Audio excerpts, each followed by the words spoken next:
Welcome to Chalmers' Guide to Receiving, Handling and Planting Container-Grown Vines. When you receive container-grown vines from Chalmers, they are watered, trimmed, graded and packed into vented plastic bins on the day of dispatch. Before they leave the nursery, they are watered to the point of flushing to ensure optimum moisture for shipping.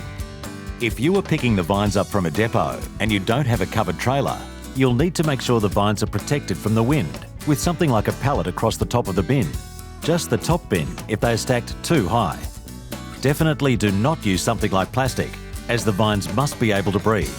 They just need protection from the wind while travelling. Do not leave bins of vines inside a shed for any longer than one day. Ideally, they should be placed in the shade of a tree outside. If you're not ready to plant, the vines will require daily watering. Hand water evenly with a shower nozzle, ensuring all plants are getting the same amount of water. If it's hot, more frequent watering could be required, as potting mix can dry out quickly. We highly recommend you plant your vines as soon as possible. Because they're packed tightly for dispatch, airflow is limited and prolonged storage in the bins could lead to disease. The best results for vineyard establishment will be achieved if you plant your container-grown vines within 2 days of receiving them.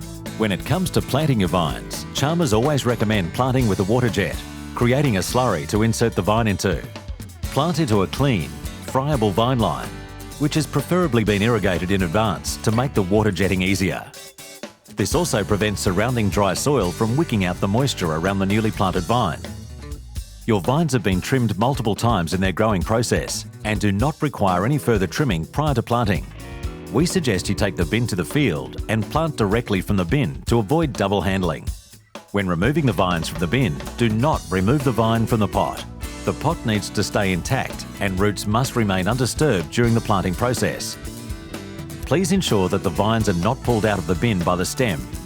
You must pinch the stem to the top of the plant band, holding the paper pot and vine stem together, and lift it out so you do not disturb the young roots.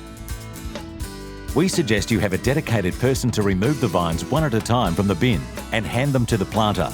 We highly recommend that the container-grown vines be planted into a water-jetted slurry, drilled to at least 300mm deep.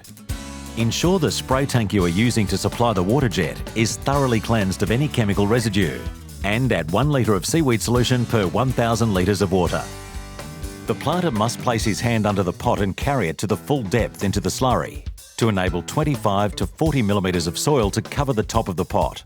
This is critical because if the pot is not covered with 25 to 40mm of soil, then the moisture will wick out and cause the potting mix to dry out. Do not push the container-grown vine to depth. It must be carried down to the correct depth. We recommend placing a squared-up vine guard on each plant immediately as the vine is planted and push it into the slurry to keep it squared. Place the bamboo stake against the inside corner of the guard, which faces the direction of the prevailing winds. These very economical, waterproof cardboard vine guards can be purchased from Chalmers Viticulture and delivered with your vines. The vine guards give the vine protection for up to 12 months from herbicide and wind damage. Whichever way you go, make sure you choose your vine guards carefully to suit your specific conditions. We recommend selecting a guard with an internal opening of at least 40 square centimetres.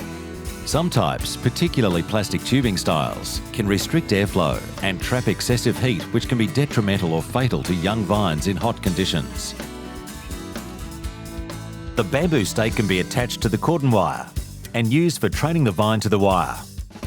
Immediately after planting, give it generous first irrigation, then monitor moisture levels. Overwatering can be just as detrimental as underwatering. It is imperative that there is no weed intrusion along the vine line of these young vines, as weeds are always more competitive for moisture than the young vines and are often the reason young plants can fail. Do not apply any nitrogen-based fertilisers for at least a month after planting, and then sparingly and frequently. There may be multiple shoots emerge from the vine guard. Just select the best shoot and break the others off at the top of the guard during your training passes. Do not lift the vine guard out of the soil, as it cannot be replaced into the dry soil, and trunks can be cleaned up in the winter when the guards are removed and disposed of. The desired shoot should be taped to the bamboo stake with a tapener gun as it grows. Thanks for taking the time to watch these planting tips from Chalmers.